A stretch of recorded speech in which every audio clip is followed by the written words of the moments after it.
Ok, bienvenidos y bienvenidas a esta nueva edición del Archipiélago Histórico. Mi nombre es Ramón González Arango López y en esta ocasión tengo el gusto de conversar con el doctor politólogo Julio César Guanche. ¿Cómo está todo? Todo está muy bien, muchas gracias. Me encanta estar aquí, escuchar tu acento tan Ah, cercano al nuestro. Así que estoy feliz de estar aquí. sí, yo tengo familia en Cuba, en La Habana, mi abuelo Oh, paterno. por supuesto, siempre hay un vínculo. Sí, Es definitivamente. un lugar común lo de la isla, del pájaro y todo esto, pero es una realidad histórica también. Sí, Tienes lo la es. bandera boricua atrás, que si nos da tiempo hablamos de eso, de Ujú, por qué se parece a la de Cuba tanto y así, ¿no? ujú. Mire, doctor Guanche, para mí es importante proveer una plataforma dentro de este podcast sobre historia del Caribe para todas las perspectivas y todos los puntos de vista, y también para la gente que está en Cuba, ¿no?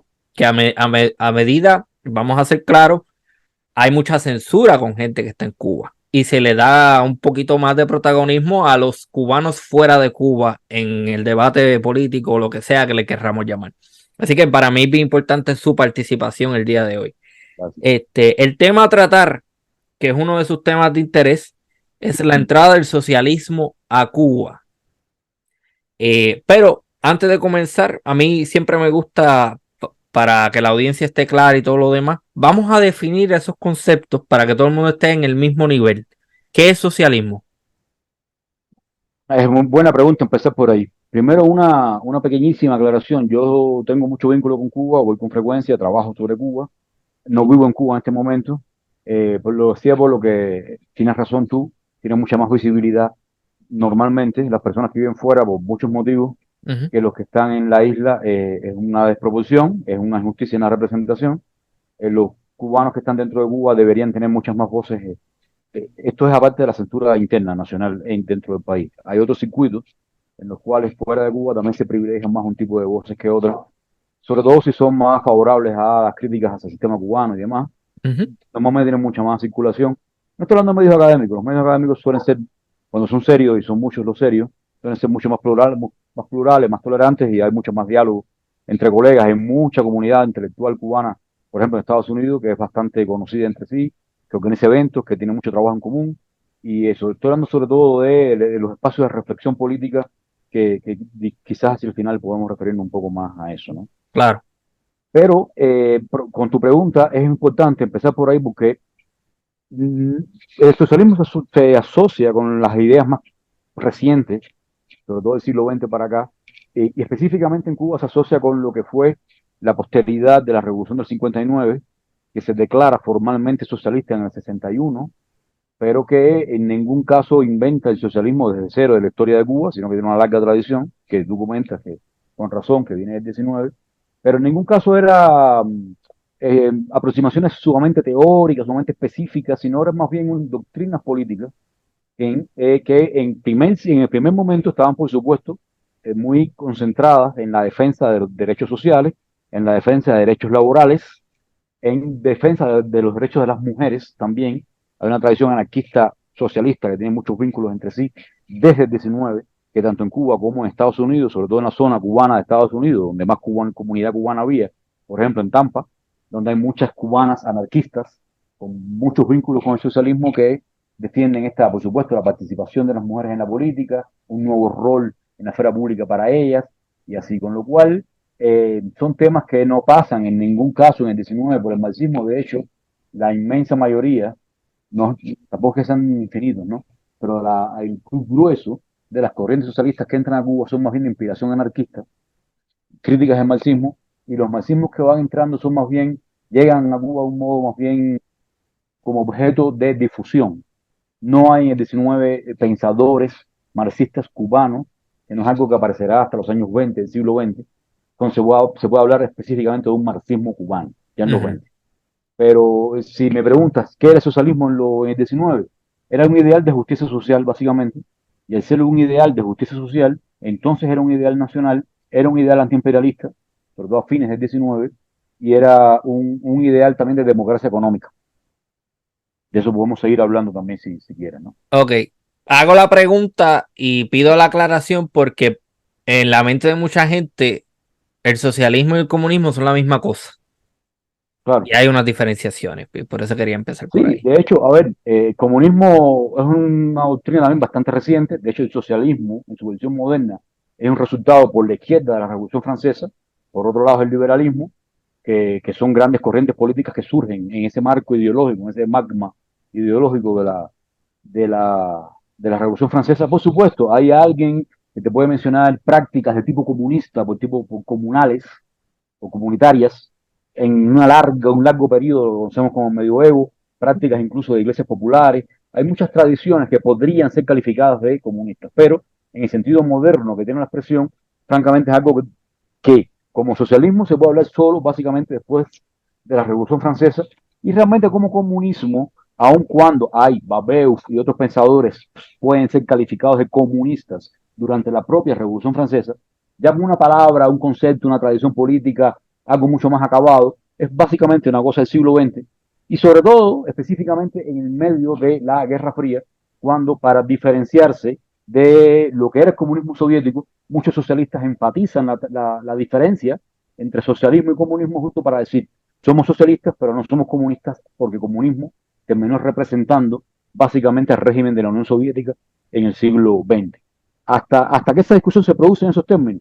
Antes, el socialismo es una familia de tradiciones políticas en la cual tú puedes colocar el anarcosindicalismo, el anarquismo, el socialismo, el comunismo, que son distintas entre sí, pero son una suerte de primos hermanos políticos, ¿no? Ujú. Esta cuestión tan, los troquistas, ya con la Unión Soviética, ya esto se hace muy cerrado y muy amplia la diferencia cuando surge la necesidad, sobre todo, de desmarcarse mucho de los soviéticos, ¿no? En el siglo XX. Wow. Sí, esto, o sea, que el socialismo es una familia de ideologías, básicamente, todas diferenciadas entre sí. eh, pero, ¿qué socialismo específicamente llega a Cuba en el siglo XIX? Es un socialismo, y por ahí empezamos entonces, de inspiración anarquista sobre todo. Esto Ujú, significa cosas. Significa primero que viene de España, porque es la gran influencia de la colonia y la metrópoli. Y recordemos que Cuba, como Puerto Rico, Islas Guam y Filipinas son las últimas colonias en independizarse ya hacia el fin del Imperio Español en el 98. Y eso significa que la relación de Cuba con España es una relación muy intensa para todo, para el régimen colonial y para cualquier tipo de influencia también, ¿no? La primera República Española es una influencia muy fuerte en Cuba, coincide con la primera guerra de independencia en Cuba, las dos empiezan sobre 1868, 1871 ya la experiencia republicana propiamente de España, la primera, claro, ejerce gran influencia dentro del país hacia los sectores revolucionarios e independentistas, ¿no? Y por supuesto, la estructura económica y social de Cuba dependía en gran medida de España, la estructura colonial, aunque es una colonia que también tuvo bastantes singularidades, porque tiene un comercio bastante amplio con los Estados Unidos, bastante amplio y raro para ser una colonia, ¿no? Que ya hacia segunda mitad del 19 tenía prácticamente más comercio y economía con los Estados Unidos que con España. mm, Con esto estoy diciendo entonces que había dos grandes influencias cubanas, que era España por un lado y los Estados Unidos por el otro. Específicamente Cuba, como tenía esclavitud, y fue el segundo país en abolir la esclavitud, el último fue Brasil, Cuba le siguió a Puerto Rico, fueron los tres últimos, ¿no? En ujú, abolir la esclavitud, tuvo mucha influencia específicamente del norte estadounidense, de los presidentes que habían apoyado, por supuesto, en la guerra civil al norte, como Ulysses Grant, que había participado en la guerra civil del lado de Lincoln, por supuesto. ujú, Martí había apoyado mucho a Lincoln primero y también a Grant como parte de esa tradición. Y al principio de la guerra de independencia hay muchos movimientos cubanos independentistas que incluso promueven la anexión a los Estados Unidos muy temprano en la Primera Guerra, porque están ujú. pensando en una anexión con una república democrática que ha abolido la esclavitud.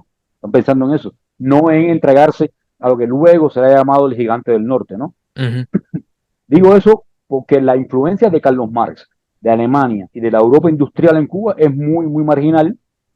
Ese marxismo del 19, además, europeo, es un marxismo muy pensado para una sociedad industrial, cosa que en ninguna forma lo era Cuba en el 19, con lo cual era un poco difícil y chirriante, ¿no? Esas doctrinas para un contexto como el cubano.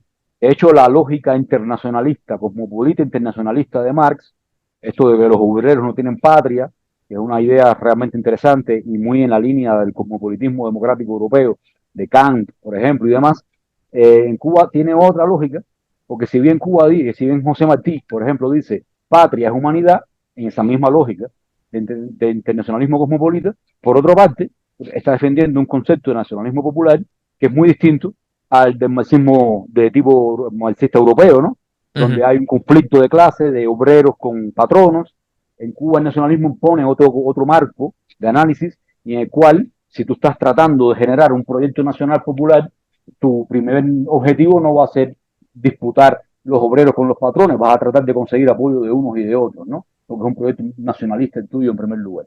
Entonces, y allí donde el marxismo imaginaba esas diferencias internas al interior de la nación como causas de explotación, este nacionalismo cubano en vías de convertirse en popular y democrático va a imaginarlo de otra manera, ¿no? Por eso, las comunidades cubanas de tabaqueros en Tampa y en Cayo Hueso recaban también con esta doctrina del nacionalismo popular mucho apoyo de policlasista, ¿no? De patronos, de empleados y demás.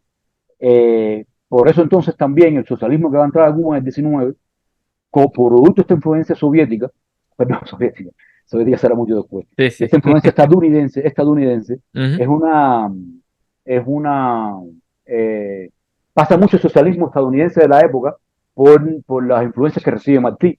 Martí, después de 59, fue leído muy mal, en mi opinión, como un socialista o muy cercano al socialismo, realmente no era tal.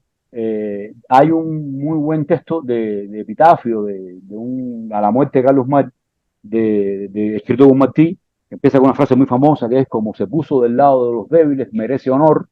Evidentemente es una frase políticamente importante, pero después el resto del texto no apoya, ¿no?, las doctrinas marxistas así en profundidad, por supuesto.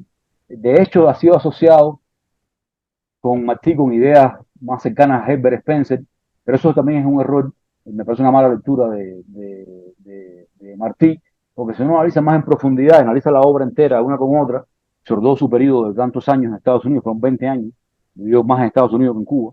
eh, Su gran influencia realmente es el socialismo estadounidense de la época, que es el de Henry George, Ujú. que es un movimiento de socialismo agrario, de socialismo democrático, de pequeños productores, y que está más cerca de la estructura social y económica cubana, y es más la lógica que sigue Martí. Tiene textos sobre Henry George muy importantes, tiene textos sobre los que llama los apóstoles del progresismo estadounidense. Ahí, por ejemplo, tiene un texto maravilloso sobre un padre católico en Nueva York, el padre McGlynn, que es un padre comprometido en su doctrina religiosa con los pobres. Ujú. Muchos años después se llamaba teología de los pobres y demás, ¿no? Pero lo que está diciendo Martí con eso es defendiendo una opción muy claramente por los humildes, por los pobres, por los desposeídos, pero también con el esquema que le queda más cerca a su pensamiento, más cerca al pensamiento del nacionalismo popular, y que no tiene que ver con un trasplante completamente acrítico de ideas marxistas hacia Cuba. Si Martí se hubiera dedicado a glosar a Marx en Cuba, no hubiera trascendido como la figura que es, hubiera sido un copista de la época de Marx y no mucho más, ¿no? Ok, La grandeza de Martí es justamente haber producido algo nuevo para Cuba y habiendo entendido, ¿no?, su contexto. pero yo me imagino que el abrazar el nacionalismo popular, como está mencionando, responde más a un interés independentista, Sí, porque sin duda. no conviene abrazar esta idea marxista o de Karl Marx de que de esa el obrero no tiene patria, porque tú necesitas esa unificación ideológica para Exacto. poder hacerle frente a un imperialismo español. Yo me imagino Exactamente. que esa es otra motivación. Esa es una de las motivaciones centrales de eso, sin duda, claro que sí. Mm. Y lo hace con una comprensión también latinoamericana, caribeña, lo hace específicamente muy vinculado a Puerto Rico. El Partido Revolucionario Cubano de Martí es uno de los pocos partidos del mundo que se han fundado para liberar a la vez dos países, Ujú. Puerto Rico y Cuba. Eso están los estatutos del partido. La bandera cubana y puertorriqueña, que solo intercambian los colores, se pusieron por primera vez en público en una reunión del Partido Revolucionario Cubano en Jamaica. Estaba la foto, obviamente en blanco y negro en la época, pero se identifica la cubana y la puertorriqueña, y es una lógica muy geopolítica, también se le puede llamar así, no sé si usar esa palabra en la época, pero también geopolítica, y que generó también una vinculación muy emotiva con Cuba, con Puerto Rico por la conexión, ¿no? La conexión histórica, que un destino de uno dependía del otro, ¿no? Hay una serie de animados cubanos que Sí. se llama El Cuidio Valdés, que es maravillosa como serie, y es una serie muy en la línea del nacionalismo cubano. El creador es Juan Padrón, un gran cineasta cubano, y educó a generaciones enteras de cubanos a lo largo de varias décadas. Esto es después del 59, ¿no? Uno de estos animados es un largometraje que se llama El Pidio Valdés contra Dólar y Cañón, que es el Pidio enfrentado, ¿no? En este caso ya no solo a España, sino también al avance expansionista de los Estados Unidos. Digo esto porque hay una escena maravillosa en la película, que es un barco muy chiquito, que está transportando armas a Cuba para los independentistas cubanos, y es atacado por un acorazado español, va a ser hundido, y en el último y postrer acto de vida y de heroísmo, el capitán del barco iza la bandera. Y la bandera que dice es la puertorriqueña, porque era puertorriqueño él y Wow. estaba llevando armas a Cuba para su independencia. Es una causa compartida. Sí. Ya que estoy aquí, déjame terminar esta parte nada más. Ujú. Hay una historia también ahí muy interesante que mezcla mucho la cultura política de Cuba y de Puerto Rico, que también entra de alguna forma el socialismo ahí, de alguna forma, pero sin exagerar, que es el contenido republicano, la historia republicana de cada uno. La marsellesa, como sabemos, es el himno francés, nacional francés, que no nació siendo el himno nacional, devino el himno nacional de Francia a lo largo de un proceso, ¿no?, de la Revolución Francesa, pero se convirtió en un modelo republicano para países que estaban en lucha por la independencia con moldes republicanos.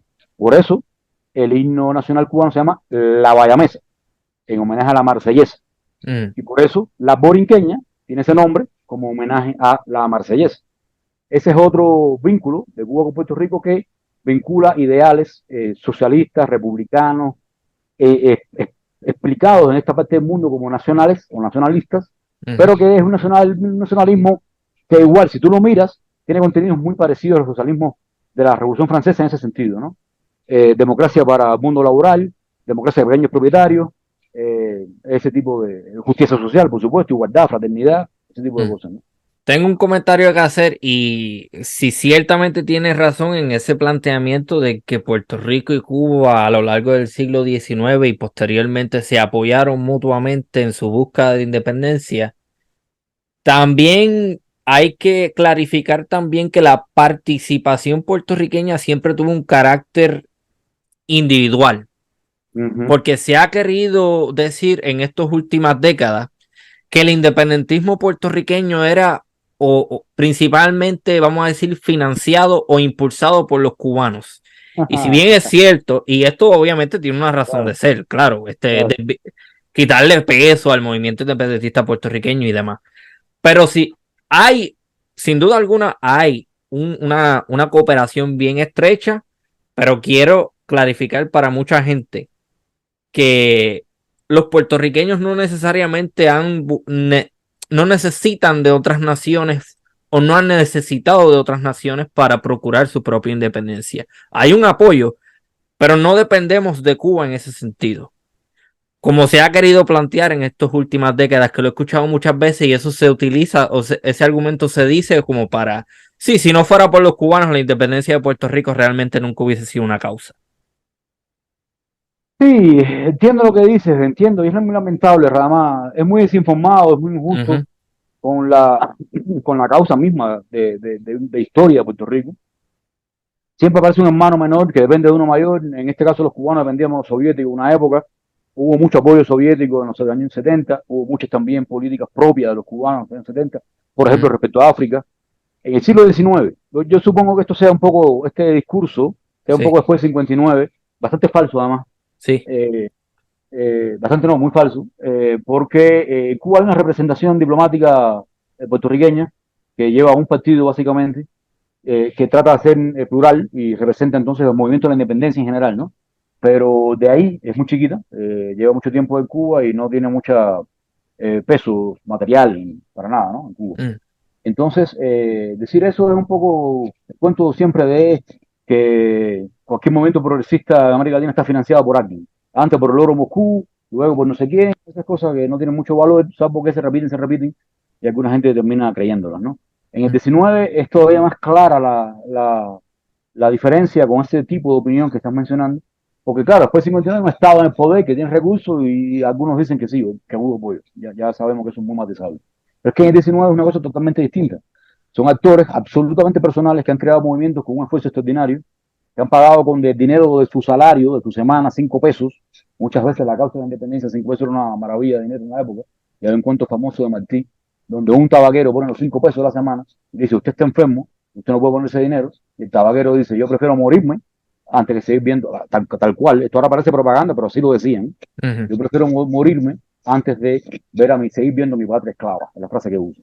Eso era, y eso con la esposa al lado, sabiendo que se iba a morir, ¿no? Esa es la historia de mucho independentismo cubano y puertorriqueño. Es la historia de Juan Ruiz Rivera, por ejemplo, puertorriqueño, que fue el general más alto, de más alto rango, de la independencia en Cuba, y que venían de este mundo popular. Cuando tú ves la foto de los boricuas combatiendo en Cuba, son las fotos de Mambice. Mambice era el nombre, ¿no?, que le daban a los cubanos por la independencia, exactamente igual que el resto, con muchos problemas de alimentos, con Sí. muchos problemas de vestimenta, Ujú. con muchos problemas de armamento. Entonces, claro que fue un esfuerzo titánico, social, popular, fue la libertad realmente se vive, hablando de ese momento, se concebía como una pasión política, y como pasión política llevaba las consecuencias que eso traía, a nivel social, a nivel personal, a nivel familiar. El nivel de presos políticos del 19 es Ujú. muy alto, en condiciones infrahumanas. En la Primera Guerra, en islas muy abandonadas cerca del territorio africano, para sacarlo lo más lejos posible del territorio cubano. La historia del colonialismo español es muy violenta. Y entonces, una manera de suavizarla, matizarla, para los que quieren matizar el colonialismo, es decir, que los independentistas recibían apoyo cuando lo que estaban era tratando de sacarse de arriba un régimen tan ignominioso como el colonialismo, ¿no? Qué bueno que Era, dice eso. era colonialismo con esclavitud, porque eso está absolutamente implicado. Ser independentista en Cuba y en Puerto Rico era estar contra la esclavitud. Y estar Ujú. contra la esclavitud era estar contra la forma de vida de lo que era Cuba como país. Mm. Entonces era sumamente radical ser independentista y llevaba muchas consecuencias, ¿no? Sí, pero qué bueno que haces ese comentario, porque al sol de hoy todavía yo veo muchos hispanistas haciendo el comentario, queriendo suavizar esa presencia imperial española en las Américas como algo positivo, muy bonito, y que no era represivo en lo absoluto. Hay que tener mucho cuidado con esa gente. Yo los estoy velando desde hace tiempo, porque todavía están ahí y cuando uno los escucha hablar, requieren omitir datos, darle obviamente una importancia a otros argumentos y, o sea, cuando uno los escucha no hacen sentido en lo absoluto. Hay que tener mucho cuidado con los hispanistas de ahora porque tienen Sí, mucha sí, fuerza mucho, mucho. política. Sí. Y Este, hablando de eso, cuando se produce, hablando de ese colonialismo del 19 en Cuba, cuando se produce la revolución haitiana, fines del 18, principios del 19, lo que pasa es que se destruye la economía colonial haitiana y esa economía colonial se traspasa a Cuba. Y entonces, la economía del azúcar sobre todo. Y entonces lo que sucede con eso es que, bajo el régimen colonial español, entra casi 1 millón de africanos esclavizados a Cuba en el 19, que es una cifra enorme, extraordinaria, y muy significativa incluso respecto al total de africanos esclavizados en América Latina. mm, Y eso lo hicieron con un nuevo concepto que se ha llamado segunda esclavitud, que es una combinación de dos factores que no existían en el siglo XVIII. La combinación de estos dos factores son esclavitud masiva, 1 millón de gente, al tiempo, a la misma vez, que adelantos tecnológicos. Esta combinación de adelanto tecnológico y ciencia aplicada con esclavitud masiva es una cosa muy nueva que necesitan para explotar una nueva economía esclavista, que es Cuba, porque se ha destruido la haitiana, y esa es la fórmula que encuentran para mantener el régimen de la esclavitud y el régimen de ganancias, ¿no? Luego alguien puede matizar, porque después de la guerra, la primera guerra de independencia, Cuba tiene 3 guerras de independencia. 1868, 1878, 10 años, la guerra grande le llamamos en Cuba, ujú. tremenda, tremenda, el país enteramente destruido, familias ricas todas empobrecidas, entregando sus fortunas a la causa de la independencia. Las casas de campo que en una época eran de vacaciones se convirtieron en refugio de mambises y gente en la manigua, le decían. Luego una pequeñita guerra, chiquita, después 78, que duró poco, y luego la última definitiva, que es el 95 al 98, ¿no? Eh, entonces, me pasó porque dije esto, por algo tú me acabas de decir. Los hispanistas. Porque entonces, entre las dos guerras, hay un periodo realmente que, como ha ocurrido una guerra de 10 años, tienen que buscar un régimen nuevo de cohabitación y aparece una nueva fórmula. Hay propuestas de autonomismo, hay propuestas de hecho, se abole la esclavitud en Cuba en este periodo. Entonces, Mm. algunos dicen que eso se suavizó, pero se suavizó única y exclusivamente porque había una guerra terrible de 10 años, justo antes de eso, que había cambiado el panorama completo de lo que era Cuba y que fue el inicio de lo que pasó después, porque realmente, obviamente, el imperio colonial no se cae por su propio peso, se cae porque hay tres guerras y un pueblo básicamente entero en función de esa independencia. Entero porque se han inflado las cifras de las personas en armas, no es que fueran infinitos, pero sí hubo un movimiento social y cultural por la independencia que acompañó el movimiento independentista insurreccional. Entonces, si tú miras ya en general los poetas, los escritores, la gente en la ciudad haciendo trabajo por la independencia, no en armas, sino haciendo cualquier tipo de trabajo, conspiración, sencillamente denegando el régimen colonial, sí es una sociedad mucho más, es una resistencia mucho más ampliada que si Sí. solo consideras al ejército, ¿no? Ok, tengo dos comentarios que hacer. Cuando el doctor Guanche habla sobre el colapso de la economía colonial haitiana, está haciendo referencia a la revolución haitiana que expulsa al imperialismo francés de ese lado de la isla, de la española, que todavía continúan después, posteriormente. Pero nada, ese colapso lo que significa es que van a haber otros imperios y otros competidores tratando de capturar ese mercado y tratando de suplir la demanda, porque como sabemos, o bueno, las personas que han escuchado este podcast anteriormente saben que Haití era eh, la isla o la colonia más rica en el Caribe en términos de producción. Así que es después de que colapsa ese mercado y después de que la revolución haitiana triunfa, pues entonces ese mercado trata de capturarlo, de captarlo los grandes poderes colonialistas españoles en Cuba. Otra cosa que quizá a lo mejor usted tiene la respuesta, yo hice esta pregunta anteriormente. ¿De dónde sale el nombre de Mambis o Mambises? ¿De dónde sale eso? Hay varias teorías. Una muy simpática es que viene del inglés, del man, vi, dos veces una repetición, un juego de palabras que Ujú. dicen que es hombre bravo, ¿no?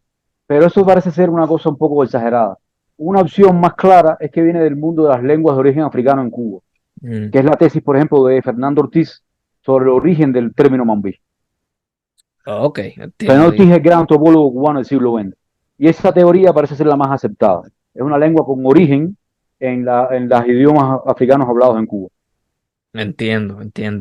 Ok, ese socialismo, ¿cómo se termina desarrollando particularmente con la posterior independencia de Cuba? ¿Cuáles son los grandes, vamos a Claro, decir, cómo se desarrolla independientemente?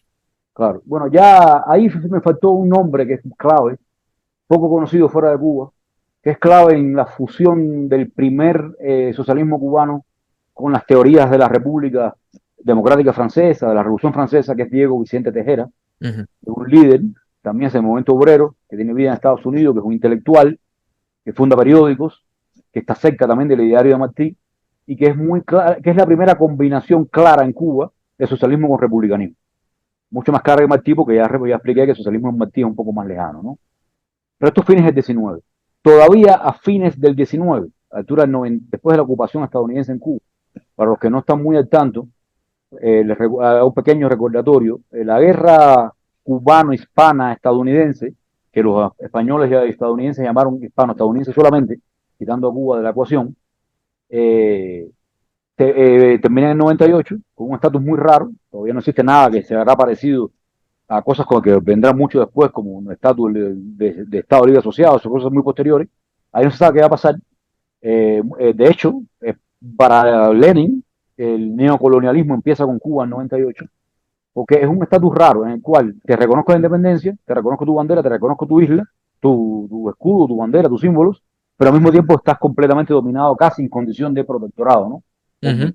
Con lo cual, entre el 98 y el 1902, que es cuando se inaugura la República en Cuba, hay todavía una ocupación militar estadounidense y ahí la prensa de ese momento trata a los líderes obreros laborales, los que habían, tratando de agitar, de hacer huelgas, los trata de anarquistas. Pero anarquistas es un tema de la época, que también se usaba en Estados Unidos, para cualquier clase de revoltoso social, de rebelde social, le llamaban anarquistas, sin distinciones obviamente teóricas, si eres más socialista o más anarquista o más esto, ¿no? Con lo cual, si te encuentras en la prensa cubana términos anarquistas, Ahí puede ser que también sean socialistas, porque el anarquismo funciona como una etiqueta, ¿no? Para muchos rebeldes sociales, vistos desde el poder estadounidense en ese momento de ocupación, ¿no? Algo parecido así en Estados Unidos también. En Nueva York hay mucha represión de anarquistas que eran un mundo amplio y no solo anarquistas en sentido estricto, ¿no? Eh, entonces, ¿qué sucede con esto? Que primero parece que es más anarquista de lo que hay, o son mucha gente haciendo rebelión social, protesta social, que son todos tratados como anarquismo, pero luego se va a ir un poco, digamos que clarificando la cuestión con un poco más de definición, ¿no? De corrientes. Ya se la altura de los años 20, entre los años 1910 y 1920 aproximadamente, hay claramente corrientes anarquistas y anarcosindicalistas que tienen diferencias unas con la otra, aunque son parientes también, que en gran medida controlan el naciente movimiento obrero cubano de esos años. Muchos murieron bajo el régimen de la primera dictadura cubana militar dura del siglo XX, que ya después de Gerardo Machado, que realmente es una dictadura, sobre todo fue el año 28, porque en el 25 sale electo, va radicalizando su represión y demás, y se convierte en un tirano muy, muy sangriento, entre más o menos el 28 y el 33. Y ahí matan a muchos anarquistas, los matan de la peor manera, los tiran vivos al mar, uno apareció en un vientre de un tiburón, de la peor manera, los matan a la mayoría, ¿no? Y ahí hay gente como muy importante, como Alfredo López, Margarito Iglesias, Enrique Barona y de Ferroviario, que mueren bajo este periodo de Machado, ¿no? La postura, digamos, el programa político, ¿no? De este anarquismo y anarcosindicalismo era básicamente, ahí no hay mucha teoría, ¿eh? Sobre la abolición del Estado, estas cosas son más bien de otro tipo de discusión. Aquí la discusión era muy práctica, muy política y muy sobre el contexto. Rechazo a las elecciones casi siempre, eran anarquistas, demanda de jornada laboral de 8 horas, demanda de igual salario para ambos sexos, derecho a huelga. Esos son básicamente las grandes demandas de este anarquismo de los 10, 20 hasta los 30, ¿no? Durante ese periodo hay también otro socialismo no marxista, socialismo de inspiración más bien reformista. Hay algunos nombres conocidos por los estudiosos en Cuba, pero ni siquiera, porque son bastante olvidados, como Eduardo Agüero, Juan Arévalo, Francisco Domenech, Carlos Lobeira, es el único de ellos que es más conocido porque fue un gran novelista también. Escribió varias novelas muy clásicas de la época, una de ellas Generales y Doctores. Lobeira fue a México y subía en Yucatán, había un movimiento importante socialista en Yucatán, se alía con los socialistas de Yucatán y está en la base de la redacción de lo que después será el artículo 27 de la Constitución mexicana, que es muy importante sobre el tema de la propiedad, sobre la democratización de la propiedad, que entre otras cosas permitió reformas agrarias en México, ¿no? Y esta línea, el socialismo no marxista, como estos que menciono de Carlos Lobeira y Francisco Domenech y demás, está en la base de la participación cubana en la fundación de la OIT, que Cuba tiene prestigio a través de estas figuras, de haber participado también desde el momento inaugural, ¿no? Y su programa era básicamente defensa de reformas sociales desde el punto de vista del trabajo, específicamente del mundo laboral. Estos consiguieron, por una vía reformista menos radical, algunos triunfos importantes. La jornada de 8 horas no se consiguió en Cuba hasta los años 30, pero esta gente en esos años primeros, años 10 hasta 20, repito, los 20, consiguieron, por ejemplo, jornada de 8 horas para empleados estatales, por ejemplo, empleados gubernamentales. Consiguieron limitar la jornada laboral en las tiendas a 12 horas. Hoy se dice, bueno, hasta en Grecia han querido subir la jornada de nuevo a 12 horas, hoy mismo.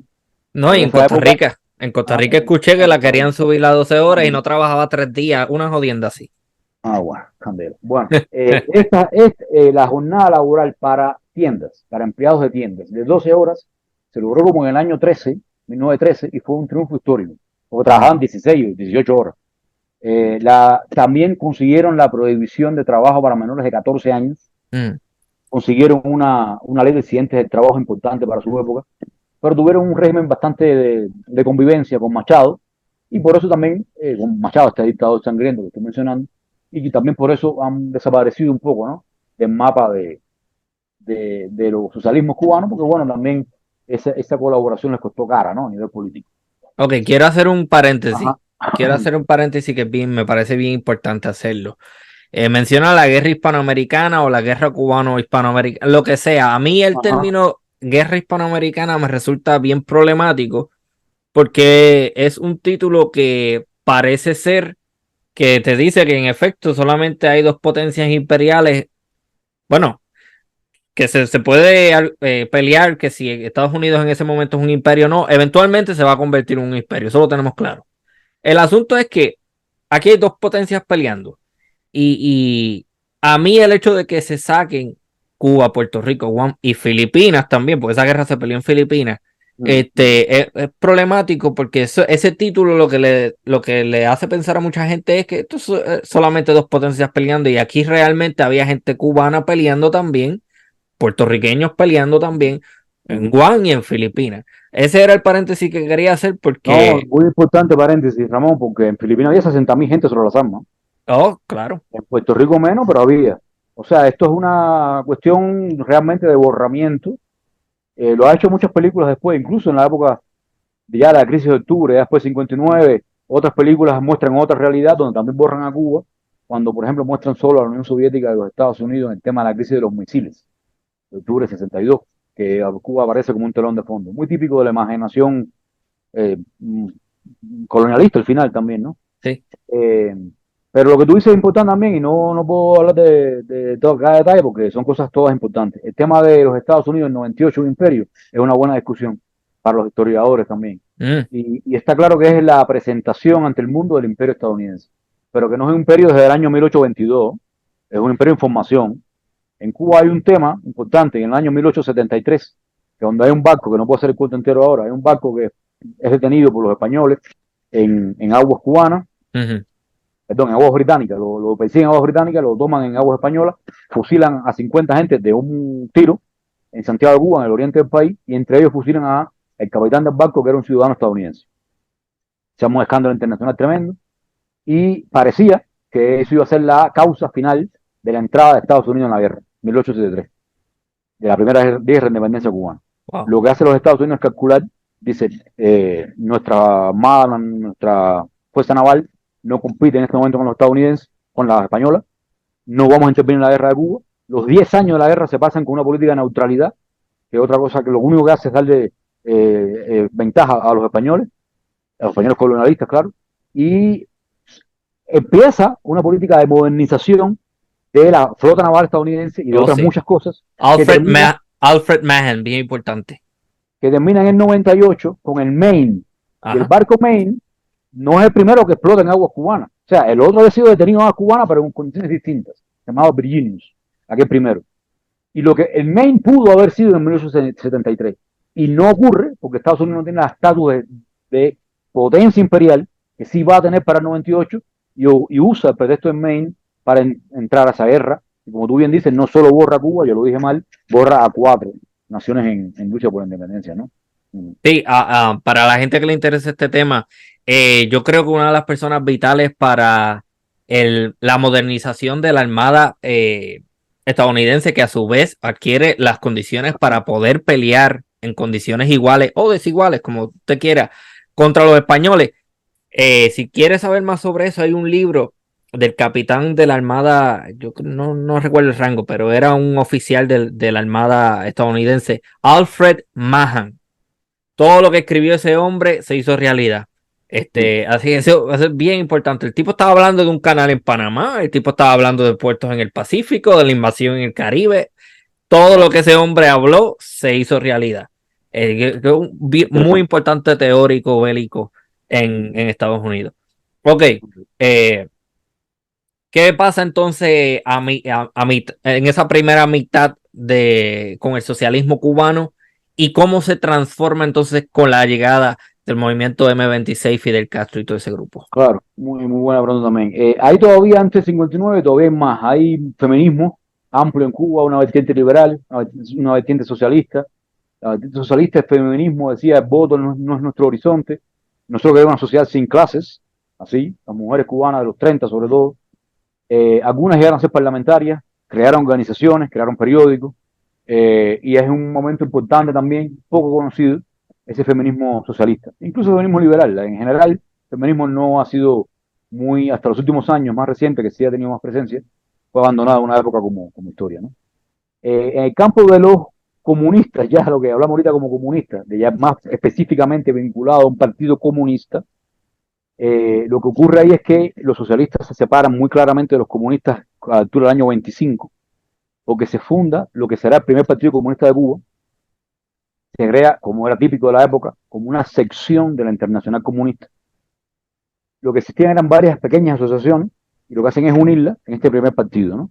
Ahí hay gente como Carlos Baliño, Fabio Grobar, que se decía que era un agente de la Internacional Comunista, un gran joven cubano que mata Machado en México y que se llamaba Julio Antonio Mella y que es como, para mí, para muchos, el fundador del marxismo cubano, porque ya es la primera reflexión con base en el marxismo que coge el contexto cubano en las manos y ya no es un difusor de las ideas de Marx, sino que crea pensamiento para Cuba, lo crea con inspirado al marxismo, pero con ese contexto delante, ¿no? Original. Original, exactamente. Entonces, ahí crean cosas iguales estos miembros del Partido Comunista tienen algunos conflictos internos, eran muy típicos estos conflictos porque eran muy sectarios. Y entonces, por ejemplo, el mismo Mella, siendo fundador del Partido Comunista, tiene una estrategia de lucha armada contra Machado, no es la estrategia que defiende el Partido Comunista ni la Internacional Comunista para América Latina, y le ponen una sanción por el partido, lo expulsan del partido, Mella hace una huelga de hambre tremenda que movilizó a Cuba por una tremenda cantidad de días, perdió casi 20 kilos de peso, estuvo a punto de morirse, una tragedia de la cual sale vivo y sale más fortalecido como líder político nacional y como un líder crítico también de la estructura burocrática de ese Partido Comunista. De hecho, se va a México, eh, forma parte de la Dirección Nacional del Partido Mexicano, comunista, ¿no? Pero ya también en México se ha dado la separación de ese Partido Comunista mexicano entre stalinistas y trotskistas, y Mella no es que sea un trotskista, los trotskistas mexicanos dicen que él es trotskista, pero realmente no es tan claro. Lo que sí está claro es que su principal apoyo político ahí fue del sector trotskista, ¿no? Uh -huh. Bueno, el grupo hablando de intelectuales, el grupo de Diego Rivera, Frida Kahlo y compañía. Tina Modotti en esa época, que son amantes, hay unas fotos famosas de Mella, hechas por Tina y demás, ¿no? Entonces, ¿cuáles son las grandes influencias en esta época? Para Cuba, los años 30, son varias y como vas a ver, no todas son estrictamente socialistas. Ajá. La Revolución de Rusia sí es una influencia para ese sector más progre. La Revolución Mexicana es un gran, la mexicana primero el 10 y luego el cardenismo, es una gran influencia para todos los progresistas por su ideal avanzado de justicia social, reforma agraria y todo esto. Es un gran referente también la República Española, que tiene una vertiente socialista, pero no solo socialista, hay mucho anarquismo también, por ejemplo. Y también el New Deal, que muchos califican de socialismo a la americana, a la estadounidense, que también es una referencia para actores progresistas no tan radicalizados, que también están interesados en cambiar la economía, en proveer mayor presencia estatal y de regulación estatal, de redistribución de recursos. Entonces, eso realmente también incide bastante en sectores de burguesía media o pequeña burguesía. El New Deal aporta también un buen referente, ¿no? Mm. Los soviéticos, aun cuando al principio mucha prensa es bastante favorable a la revolución rusa, porque claro, era el mundo nuevo de una cosa tan espantosa como el zarismo, muy rápidamente aparecen las críticas y rápidamente aparece un consenso como que hay mucho socialismo en Cuba, hay mucha gente socialista, no estamos en contra de las ideas, pero lo que está pasando en la Unión Soviética no es lo que nosotros queremos, ¿eh? Y eso lo dicen muy temprano. Por eso es que hay más influencia del cardenismo, del New Deal, de la República Española, ¿no? En Cuba, que mucho más que de la Unión Soviética a partir de los años 20, ¿no? Sí, En general, porque, ajá, y esa crítica que usted dice es bien importante, o sea, ese comentario que hacen los comunistas, sí, somos simpatizantes, pero tampoco es que queremos que suceda aquí lo mismo que sucede en la Unión Soviética, porque la realidad es claro, que si bien hay una revolución y se claro, proclama el comunismo y todo lo demás, al final del día termina convirtiéndose en un régimen sumamente sin duda, represivo sin duda, sin duda, y burocrático. sin duda, sin duda. Entonces, un poquito todavía más antes del 59, porque como dijimos era bastante lo que había, ¿no? Después del 33, esa revolución popular tumba a Machado. Machado tiene que irse de Cuba huyendo en Ujú. un avión y se va. Y hay una suerte de vendetta popular fuerte contra los esbirros de Machado. Algunos los cuelgan de los árboles, hay linchamientos, asaltan las propiedades de los machadistas. Es una revolución popular con todo lo que eso lleva, ¿eh? Hay Ujú. varios videos todavía de la época que se conservan. Hay unos videos tremendos de personas muy humildes con martillos, martillando sobre el rostro de piedra que ha sido puesto en monumentos, que es el rostro de Machado. Y eso es le decían la bestia, le decían a Machado, ¿eh? Y eso era, acabar con la bestia era una cosa realmente muy importante para la sociedad de la época. El Ujú. Capitolio cubano, que producto de Machado, es un poquito más grande que el de los Estados Unidos, porque claro, un gran dictador tiene que hacerlo más grande, ¿no? Claro. Tiene una puerta maravillosa que se conserva hasta hoy, una puerta en madera preciosa, caoba, con unos trabajos de madera maravillosos. Y en una de esas puertas principales estaban, hasta la época de Machado, estaban puestos los rostros grabados en alto relieve, en la madera, de los que habían sido presidentes cubanos desde 1902 hasta el 33, hasta Machado, ¿no? Machado no estaba todavía vivo en el poder, hasta antes de Machado, que se llamó Alfredo Sayas. Todos esos nombres de todos estos presidentes estaban puestos en la pared. Ya Machado había mandado a hacer su nombre, estaba puesto ya en la puerta. Efectivamente, lo dije mal ahorita, ahora sí está puesto el nombre por lo que voy a decir ahora, y aparece, y hasta el día de hoy se puede ver cómo la multitud enardecida asalta Palacio, a Palacio del Capitolio, asalta las instalaciones y martilla un solo rostro en eh, en todos esos rostros que han sido antes puestos allí como homenaje, y el único rostro, por supuesto, que martillan es el de Machado, Mm. ¿no? Cuando esto se acaba, y ya el hombre se va de Cuba, lo van, como dimos en Cuba, lo obligan a huir. Lo que viene es una posrevolución. Y la posrevolución es bastante complicada. Bastante complicada. Las posrevoluciones suelen ser complicadas también, como la revolución, pero de modo distinto, ¿no? Entonces, la posrevolución, lo que sucede es que hay dos grandes líneas, tres grandes líneas. Una reacción bastante derrotada, porque la revolución popular del 30, del 33, la de contra Machado, fue grande, destruyó bastante de lo que era el poder de la oligarquía. Esa como que sufre con la revolución. Luego hay un movimiento reformista que dirige para esa época un doctor que se hace presidente revolucionario de Cuba, que luego será presidente formal, se llamaba Ramón Grau San Martín, por una vía reformista, un socialismo de justicia social, de democracia económica, un poquito de antiimperialismo, un poquito, y otra línea más radical, que es la de Antonio Guiteras, una madre irlandesa, una historia interesante, un líder popular formado en farmacia, en estudios de farmacia, y que es la gran figura revolucionaria, no necesariamente marxista, del 33, ¿no? Entonces, ¿qué pasa con esto? Que esas dos líneas un poco se van a prefigurar lo que pasará con los socialismos posteriores. El progresismo este de Ramón Grau San Martín, el socialismo más moderado, y digo socialismo porque él decía que era socialista, crea un partido importante, el primer gran partido de masas en Cuba lo crea él, los demás eran chiquiticos, no era lo mismo, este es un partido ya distinto, un partido moderno, que no venía Sí. del 19, que se llamaba Partido Revolucionario Cubano, como el de Martí, y él le pone auténtico, porque el hombre tenía cabeza creativa. Mm. Y entonces, este partido, en sus bases programáticas, dice que el objetivo de este partido es el socialismo en Cuba. Pero el socialismo de esta forma, ¿verdad? Independencia económica, justicia social, cosas así. Y luego, el socialismo de Guiteras también tendrá una posteridad compleja, porque varias figuras y varios movimientos que se inspiran en Guiteras van a terminar participando de lo que en Cuba se llamó bonchismo, que eran políticas canteriles, que tienen mucha presencia en Cuba, sobre todo en los años 40, y que se llamaban esas instituciones canteriles cosas como Unión Insurreccional Revolucionaria, por ejemplo, Movimiento Nacional Revolucionario. Algunos han estado en la Guerra Civil Española, vinieron de aquella derrota con toda una crisis ideológica fuerte. Ujú. La cultura de las armas de la Revolución contra Machado también estaba muy presente. Y hubo una suerte también de evaluación ideológica de lo que pasó con la Revolución del 30, que terminó en que una parte de este socialismo que una vez había sido inspirado en Guitera con gran apoyo social, termine siendo bastante depreciado, ¿no? Hay una película cubana extraordinaria, que la recomiendo, que describe muy bien esto, que se llama Lucía. Es una historia de Lucía, tres actos. Lucía, ¿de el qué gran año? Humberto Solás. Lucía es de 60 y pico largo, hacia finales de los 60, 68 por allá. Lucía es una historia de Cuba en tres actos: la independencia, esta primera república que estoy mencionando, la de los 30 y los 40, y la revolución luego, ¿no?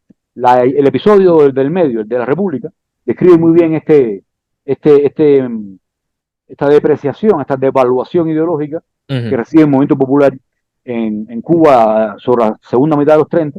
Todavía, por supuesto, quedan socialistas sin partido muy interesantes. Hay figuras como Pablo La Torrente Brau, que muere en la República Española combatiendo el lado de la República, por supuesto. Y hay figuras y movimientos pequeños de importancia, pero conviven con esta otra problema, ¿no? de ganterismo, de bonchismo, le decían, que también generó mala prensa, obviamente, ¿no? Para algunos que se declaraban a sí mismos guitarristas, ¿no?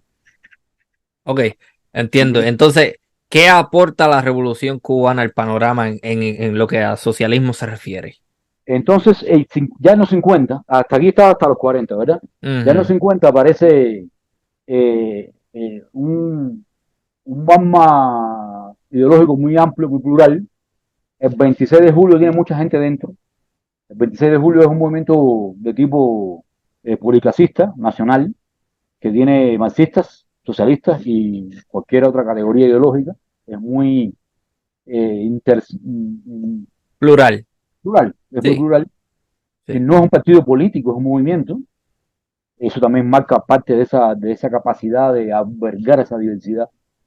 Hay, por ejemplo, una polémica muy interesante que vincula a Ernesto Che Guevara con un gran cubano de la época, un cubano revolucionario de la insurrección, se llama René Ramos Latour, y que René Ramos Latour le recrimina a Che la afición que tenía por los soviéticos en esa época, cosa que era real, y hay un debate que incluso se conservan testimonios escritos, donde Ramos Latour defiende un socialismo democrático para Cuba respecto al socialismo soviético.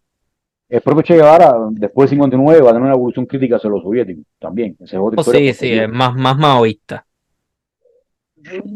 Eso escuché. No sé si es maoísta, no estoy seguro. Es una política muy latinoamericana. Y Ujú. claro, algunos han dicho que es maoísta porque, claro, es el momento del gran cisma entre China y la Unión Soviética. Y si tú no eras prosoviético, pero eras comunista, probablemente después ser maoísta, ¿no? Pero no es muy claro eso, ¿eh? En el caso de Che. Es un Ok, pensamiento bastante original y bastante propio también para las condiciones cubanas y latinoamericanas. Pero interesante. todavía en los 50, Ujú. el 26 de julio, como muestra esta polémica, es un momento muy amplio, tiene bastante burguesía nacional, burguesía reformista adentro, tiene sectores de mediana burguesía, algunos sectores de alta burguesía, que estaban interesados en lo que después será el pensamiento de la CEPAL, este pensamiento de producir mercado nacional, Ujú. de contener la penetración extranjera en Cuba, que no le daba, como decimos en Cuba, vida a nadie, todo estaba controlado por una propiedad americana, y entonces los cubanos no tenían ni trabajo, porque la estructura del trabajo estaba llena de extranjeros en muchas áreas, y sobre todo la estructura de la propiedad estaba muy llena de, sobre todo estadounidenses, ¿no? Eso está Entonces, el pasando en tema, Puerto Rico hoy día. claro, Así claro. mismo. Esa es la historia entera de Cuba, desde el 98 hasta 59, ¿no? De Ujú. una penetración muy fuerte del capital estadounidense para hacerse de propiedades de todo tipo, ¿no? Entonces Ujú. le ponían nombre a las compañías como Compañía Cubana de Electricidad, pero era una compañía estadounidense y cosas así, ¿no? Entonces, eh, la gran virtud, en mi opinión, ¿no? La gran mérito, la gran sagacidad del 26 de julio es haber captado que la gran ideología que era más proclive, ¿no? De ser aceptada en Cuba era justamente la del nacionalismo popular, muy inspirado en Martí. Y cuando detienen a Fidel Castro, que queda vivo después del famoso asalto al cuartel Moncada, el Ujú. 53, él dice una frase famosa, que es que aquí en el juicio, ¿no?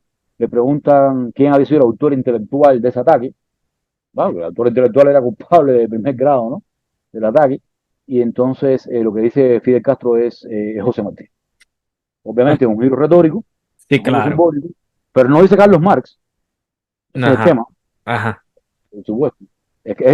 Carlos Marx no es parte de esa discusión, no está ahí, no está presente. De hecho, hasta el 59, Fidel, hasta el 60, Fidel va a estar diciendo que no es comunista, que la revolución no es comunista. Ahí aparece toda una discusión ideológica donde, por ejemplo, va Jean-Paul Sartre, el gran filósofo francés, a Cuba, Sí. y un poco formaliza esta discusión diciendo que la cubana es una revolución sin ideología. Pero que fuera sin ideología, claro que tenía ideología, lo que no tenía una ideología de las al uso. La ideología del capitalismo occidental versus la del socialismo soviético. Entonces, por esa razón es que parece sin ideología en esos años 60. El color que identifica la revolución en esos años es el verde, que no era rojo, Este, John el de olivo. Sartre, bien eurocéntrico. Si yo no lo conozco, entonces no tienen ideología. Más o menos, Más o menos. un poco así, sí, sí. Porque sí, era Básicamente. nacionalismo, cualquiera que supiera eso era nacionalismo lo que había ahí, no era muy raro de encontrar. Mm, Y nos salimos fuertes, importante, capaz de abarcar muchos campos con consignas así de el 59. consumir productos cubanos es hacer patria. Eso no tiene nada que ver con una consigna socialista al uso después, ¿me entiendes? Eso es el 59 muy típico, ¿no? Y eso es lo que permite que un vasto campo social y político cubano se alinee con el 26, apoye a Fidel Castro y sea tan amplio el consenso cubano de 59, que fue muy amplio. También tiene una contracara. La cantidad de presos políticos que hubo en Cuba, comparado con América Latina, fue muy alta, después de 59. Mm. Pero también tiene que ver con el nivel de radicalidad de la revolución y con el nivel de violencia también que se vivió, con el nivel de impacto social que generó la revolución, que fue un impacto muy alto, ¿no? Yo he hecho esta Eso pregunta no, en varias ocasiones y yo creo que mucha gente, yo pienso que como están mencionando, Fidel Castro no era muy comunista, que digamos, yo lo que he escuchado es que ahí el verdadero comunista era el hermano Raúl y sí, sí, que, eso es un hecho, eso es un hecho. Sí, Raúl tiene más formación disciplinaria, de más lectura del marxismo soviético, hasta que se murió, hasta que se murió Fidel. En vivo, Raúl siempre, nunca hizo críticas fuertes a los soviéticos. Eh, Raúl es un hombre muy vinculado realmente a la imaginación de los soviéticos en muchos sentidos. No es que sea un repetidor de las fórmulas soviéticas necesariamente, no estoy hablando de eso, a nivel ideológico. Si tú comparas las declaraciones de Fidel con Raúl, Fidel es mucho más crítico de los soviéticos que Raúl, incluso después de la caída soviética. Porque claro, si no se ha caído y tiene Cuba una alianza fuerte con los soviéticos, las críticas eran pocas, escasas, como es lógico a nivel de Estado. Pero después de la caída, Fidel fue bastante crítico y tiene algunos discursos muy críticos hacia la experiencia soviética. No es el caso de Raúl, que nunca hizo ese tipo de lectura crítica hasta hoy de los soviéticos. Entonces mi, sí, mi ajá. opinión hasta el momento es que lo que hace que la revolución cubana tome una, vamos a decir, una forma comunista es la bahía de cochinos y la y ¿cómo es la amenaza del imperialismo americano? Que yo creo que ahí entonces Fidel dice, espérate, para yo poder tener un socio fuerte que me ayude contra esta, pues tengo que entonces gravitar un poco más en alrededor de los soviéticos. ¿Es Sí. una lectura bastante, está buena o me No, no, falta sí, algo? sí, sí, sí, es parte de una lectura que se disputa con otras, ¿no? Sí. Hay otras que dicen que porque la explicación oficial cubana un poco es que la radicalidad del proceso fue un resultado de acciones estadounidenses, por ejemplo, no te vendo petróleo y no te compro la cuota azucarera, eso era horrible, Sí. eso era cortar completo los lazos de la economía cubana y tú no puedes esperar después de eso que te queden las manos cruzadas, ¿no? Aún así, hubo casi todos los 60, años 60, la década, digo, hubo una relación muy, ¿cómo decirte?, prudente, suave, espaciosa, analítica y muchas veces crítica con los soviéticos. A la altura del año 67, el embajador soviético en Cuba, en La Habana, Sí. dice, no hay un discurso de Fidel Castro que no provoque un incidente diplomático con nosotros, en el 67. En el 68 se produce una serie de eventos cubanos serios, una crisis económica, muchas cosas pasan, y después de 68 en adelante empiezan a desaparecer las referencias críticas a la URSS, y en el 71 ya aparece un discurso diferente, muy favorable a los soviéticos, ya más favorable, y en el 72 Cuba ingresa al CAME, Consejo de Ayuda Mutua Económica, que era el esquema de cooperación de los estados socialistas de la época. Y ya ahí empieza una relación formal mucho más clara de los soviéticos con Cuba, con una relación de subsidios Ujú. importante que sostuvo mucho la economía cubana por una época, con también espacios de política propia en Cuba, aún en medio de esa relación, como fue, por ejemplo, el caso de la política, primero hacia América Latina y luego hacia África, que fue bastante propia de Fidel Castro y de Cuba en ese contexto, ¿no? Sí. Eh, pero entonces Mire, tu pregunta, sí, de alguna forma, por supuesto, es una escalada de acciones en la cual una lleva a la otra, ujú, y Fidel va temprano en 59 a Estados Unidos, se hace una feria estadounidense en Cuba, ese primer año, 59-60, es un año de búsqueda, no hay presencia, no hay nombramiento cubano en la Unión Soviética diplomático, no se va hasta el 62, si no recuerdo mal, el primer embajador cubano en la Unión Soviética.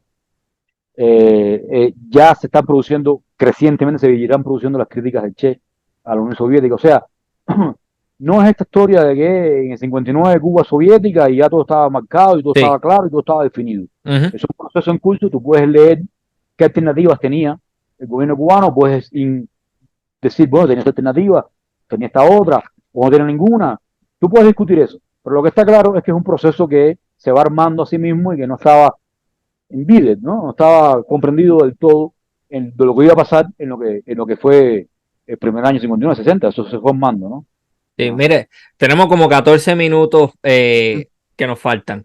Y le agradezco la participación y el esfuerzo que está haciendo, porque hacer una síntesis del desarrollo del socialismo hasta la década de 1950 en Cuba en tan poco tiempo como lo ha hecho, eso es mucho trabajo y realmente muestra que vamos a hacer, ¿verdad?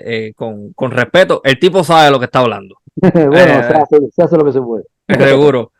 Pero me gustaría dedicarle estos últimos minutos Claro. eh, a, a la situación actual en Cuba, porque mi lectura, obviamente tengo que hacer el paréntesis, yo no soy experto en política ni nada por el estilo, pero mi lectura sobre lo que está pasando en Cuba es que esta presidencia del nuevo presidente Canel me Ujú. parece que se ha caracterizado por ser un poquito más por lo bajo, un poquito más calladita, un poquito, por lo menos fuera de Cuba, yo no he escuchado nada de ese hombre, ni nada de su presidencia, ni nada de lo que está pasando políticamente hablando en Cuba ahora. ¿Qué nos puede decir a grandes rasgos sobre eso? Ah, importante y complicado.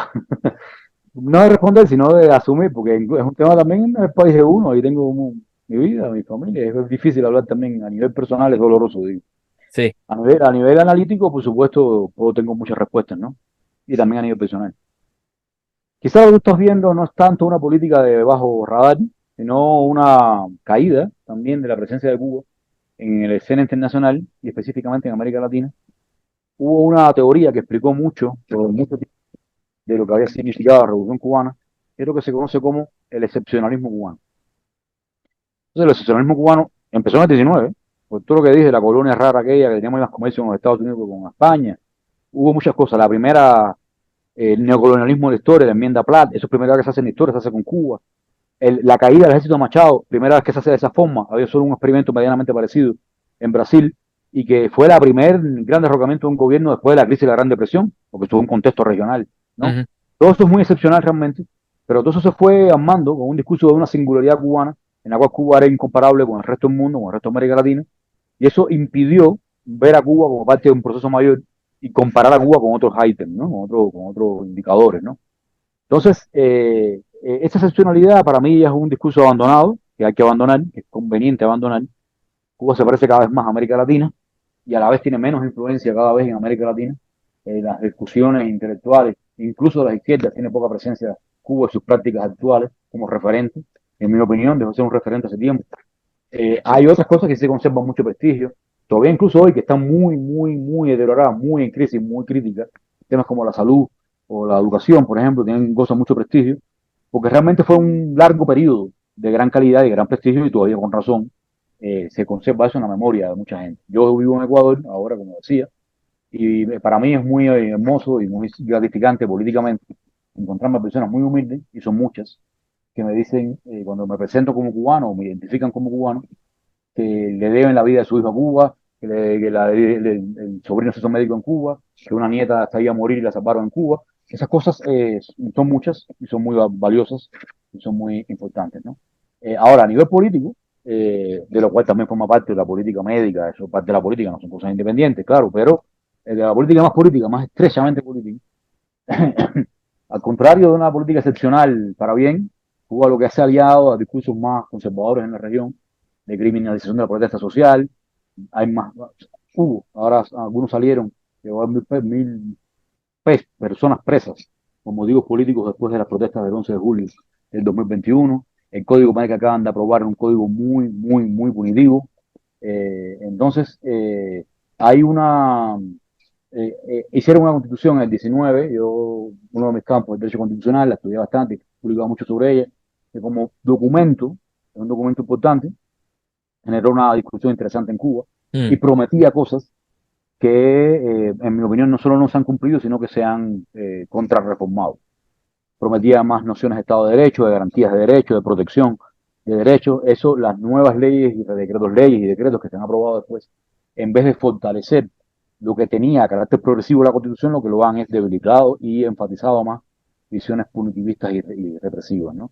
Mm. Entonces, en la situación en Cuba, en síntesis ahora mismo, A nivel social es muy crítica la sobrevivencia, los precios, la inflación, el tema con la migración es un tema crítico en Cuba. Hemos tenido una crisis migratoria muy alta de un casi 3% de la población en los últimos 2 años que han salido de Cuba.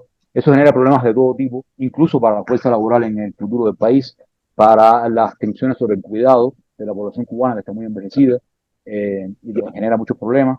Entonces, la situación es muy crítica y a nivel ya más analítico, más allá de una queja de la vida cotidiana, yo creo que se han cambiado algunas cosas que son de importancia y que se significaron bases importantes del consenso que es de los 60.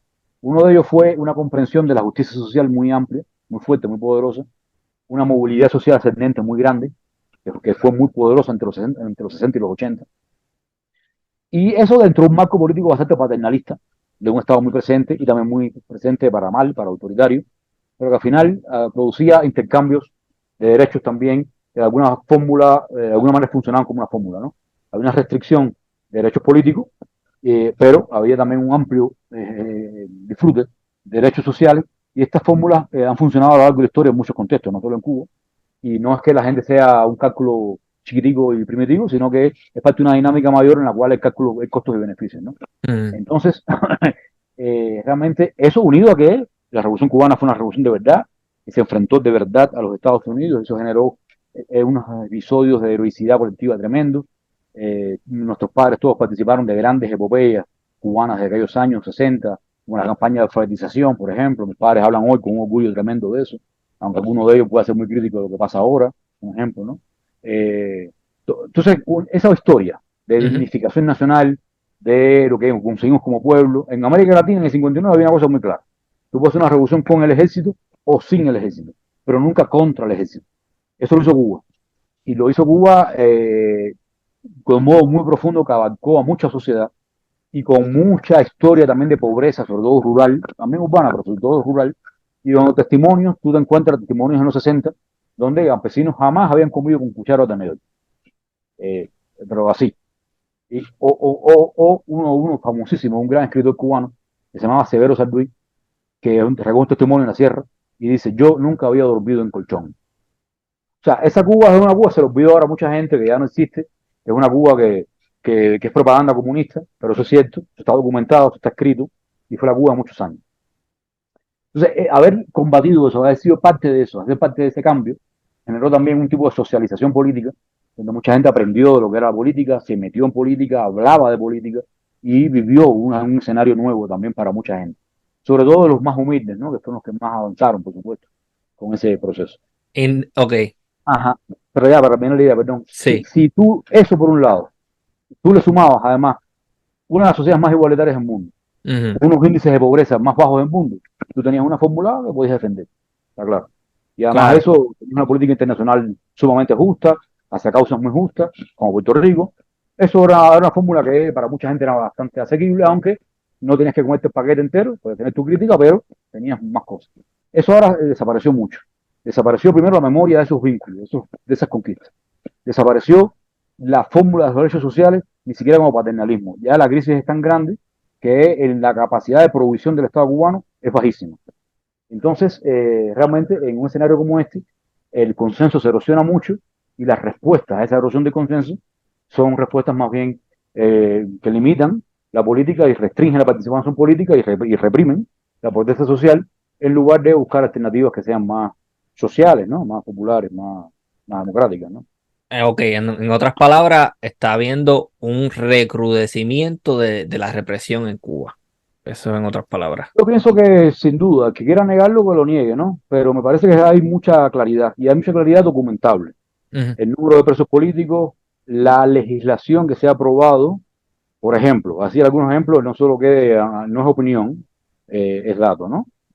La pena de muerte, la última vez que se hizo en América Latina, que se aplicó en América Latina, fue en Cuba en el año 2003. La mitad de los países del mundo no tienen pena de muerte ya. Cuba no solo ahora la mantiene, sino que aumentó las causales. Wow. El delito de desacato es un delito que ha desaparecido de la mayoría de los países de América Latina, porque es un delito viejo, que supone un culto a la autoridad, tú no puedes faltar el respeto a la autoridad, cosas de esas, que ahora mismo hay una nueva comprensión política sobre los derechos de la ciudadanía, que tienen que protegerse más que los de la autoridad, porque la autoridad tiene más recursos para defenderse. Entonces el desacato desaparece de muchas legislaciones. Bueno, no solo se mantiene, sino que ha aumentado las causales de prisión y de sanción quiero decir, por causa del desacato. Lo mismo la regulación hacia la presencia, la participación en redes sociales, en discursos públicos, la criminalización de la prensa no estatal en Cuba es muy fuerte, muy fuerte, muy fuerte. La mayoría de niños que dice el país, algunos dicen, hay discursos que yo comparto, otros que no, pero el tema no es qué opinión tú compartes, es un tema de estructura de justicia. Ujú. Y lo que no es estructura de justicia, es decir, el único que puede existir aquí soy yo, y los demás tienen que irse. Y eso es lo que está ocurriendo. Hay mucha presión para que se vayan, hasta que se van, y algo son profecías autocumplidas. Muchos de los que se van terminan teniendo unos discursos muy, a veces muy aliados a derechas muy indeseables, algunos, ¿no? Eso Algunos, pasa, algunos, sí. pero a veces son profecías autocumplidas, repito, que te llevan a gente, le hacen la vida imposible diariamente, le amenazan a ellos mismos, le amenazan a la familia, eso ocurre, lo quitan el trabajo, se quedan sin medios de vida, los mandan para afuera y claro, se radicalizan algunos de ellos, ¿no? Eh, Exactamente. Eso lo he visto yo particularmente en Florida. Hay un sector cubano bien radical de derecha y eso es una consecuencia directa de querer llevar a la contraria o querer ocupar el espacio completamente opuesto a lo que está sucediendo en Cuba. sí, en Florida no es exactamente igual que en el contexto cubano, porque en Florida hay otro contexto, que es el contexto estadounidense, Ujú, no sí, solo el sí. contexto cubano. Y también tienen que funcionar en contexto estadounidense, con lo cual también tienen un pie puesto en ambos contextos y muchas veces también son respuestas a ambas dimensiones, a cómo funcionar social y económicamente en Miami, Florida, y cómo el sistema Cuba se inserta dentro de esto. Entonces, no es solo que Cuba no es la única de esa ecuación, quiero decir, también hay ecuación estadounidense ahí, y el aumento del discurso de extrema derecha en Estados Unidos también tiene un eh, impacto en el aumento de estos discursos radicales hacia Cuba. Y en También. comunidades cubanas. Claro que Es un sí, discurso sí. más, es un proceso más general que Sí. tiene varias dimensiones, sí. Ujú, sí, no, no. Sin duda alguna. O sea que básicamente, para concluir, el socialismo, como mucha gente piensa erróneamente, no llega a Cuba con la Revolución Cubana. La Revolución Cubana es un proceso con luces y con sombras, con muchas cosas bastante buenas, pero con cosas bastante malas. Hay, parece ser un recrudecimiento de la represión en estos últimos años, o no parece ser, me está diciendo que lo está viendo. Esa es mi opinión y mi argumento, sí. Sí, o sea que hay muchísima tela para cortar. Nuevamente muy agradecido. Creo que ha hecho una excelente síntesis de, por lo menos, vamos a decir, casi un siglo completo de socialismo en No, Cuba. gracias a ti. Pero fíjate, para no ya terminar, disculpa, una sola idea. Claro, Eh, George Orwell, el famoso escritor, periodista, escritor, es muy conocido por las novelas más finales de su vida, ¿no? Es muy usada, se han hecho 1984. películas, claro, claro, se han hecho películas, todo esto. Hay un libro muy importante y quizás poco conocido de Orwell, que se llama Homenaje a Cataluña. Es un homenaje a la República Española. Mm, Y hay un párrafo ahí adentro que a mí me parece que sintetiza mucho de por qué el socialismo ha calado tanto en tantos lugares, porque se ha calado, por qué no es la doctrina esta monstruosa que describen, y por qué tiene una historia mucho más hermosa, y mucho más oxígeno, con mucha más música, ¿no? ujú. Que lo que se le pinta. Ese párrafo de Orwell lo que dice es lo siguiente. Yo estaba en una barbería, una peluquería, y me estaba cortando el cabello. Dice, yo nunca oí en ningún lugar del mundo hablar con tanta naturalidad, con tanta pasión y como un hecho comprobado la idea de igualdad entre los seres humanos. Entonces, Es, para que vean. es muy importante. El Sí. cristianismo popular es importante para cualquier persona con una noción de justicia social. Y la igualdad no es que todos seamos iguales, tú tengas lo mismo que yo tenga tu misma computadora, nada que ver con eso. Es igualdad ante condiciones, igualdad ante posibilidades, igualdad ante capacidades. Es considerarnos parte de un género humano y considerarnos recíprocamente dignos del mismo trato, dignos de la misma libertad, dignos de la misma justicia y dignos de un trato recíprocamente igual, ¿no? Sí, me Ese parece es excelente y yo el- creo que eh, quizás está quitando de la mente de mucha gente. El socialismo es algo demonizable, malo, claro, demoníaco. claro, No, no, claro, no, claro. no, cógalo con calma. Eh, Cierto. hay que estudiar las cosas en su contexto y entenderlas bien. Y alejarnos un poco de lo que es la propaganda también, que es Exactamente. que a la que estamos sujetos diariamente. Bueno, pues muchísimas gracias, doctor Julio César Gracias a ti, Guanche. Ramón. Espero que sea útil para quienes nos escuchen. Si hay comentarios, con gusto también me intervendré y quedamos para una próxima ocasión cuando lo coordinemos. Un Ah, saludo grande. Perfecto, espero que volvamos a colaborar y esto Con ha sido gusto, una con gusto. nueva edición de Archipiélago Histórico. Hasta la próxima.